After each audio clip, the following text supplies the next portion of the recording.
Sir ಇವಾಗ airport ರಸ್ತೆ ಕಾಮಗಾರಿ ಜೊತೆ ನಾನು ಬೆಳಗ್ಗೆಯಿಂದ ಈ ರಿವ್ಯೂ ಮಾಡಿದ್ದೀನಿ. ಯಾಕೆಂದ್ರೆ ನಾನು 15 ದಿನ ಬೆಳಗಾವಿ ಹೋಗ್ಬೇಕಾಗ್ತದೆ. ಸೊ ಎಲ್ಲಾ ಕೆಲಸಗಳದ್ದು ಏನೇನ್ ಆಗ್ಬೇಕು, BM ಮಾಡಿ ಏನಾಗಬೇಕು, BDA ಏನಾಗಬೇಕು, ಬೆಂಗಳೂರು ಬಿಸಿನೆಸ್ ಕಾರಿಡಾರ್ ಏನಾಗಬೇಕು ಅಂತ. ನಾನು ಬೆಂಗಳೂರು ಬಿಸಿನೆಸ್ ಕಾರಿಡಾರ್ದು ರೈತರದು ಯಾರು ಒಪ್ಕೋತಾರೆ ಕೊಟ್ಟಿಲ್ಲ, ಡೆಪಾಸಿಟ್ ಮಾಡಿ ಹಳೆ ರೇಟಲ್ಲಿ ಅಂತ ಹೇಳಿದ್ರು.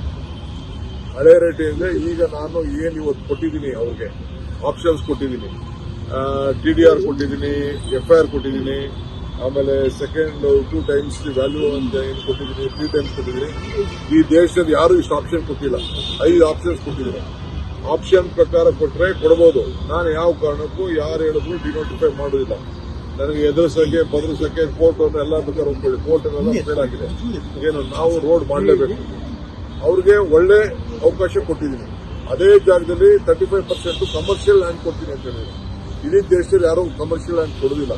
ನಾನಂತದ್ದು ಅವ್ರಿಗೆ ಅವಕಾಶ ಮಾಡಿಕೊಟ್ಟಿದ್ದೀನಿ. ಅದನ್ನ ರೈತರು ಉಪಯೋಗಿಸ್ಕೊಂಡು ಇದನ್ನ ತಗೋಬೇಕು. ತಗೊಂಡ್ರೆ ಅವ್ರಿಗೂ ಒಳ್ಳೇದು. ಇಲ್ಲ ಅಂದ್ರೆ ನಾವು ಬಿಟ್ಟಿದ್ದಂತ ವಿಚಾರ ನಂಬರ್ 1. ಎರಡನೇದು, ಈಗ ಏನು ಈ ಮೆಟ್ರೋ ಇದೆ, ಈ ಮೆಟ್ರೋ ನಾವು ಆದಷ್ಟು ಜಲ್ದಿ ಟೈಮ್ ಲೈನ್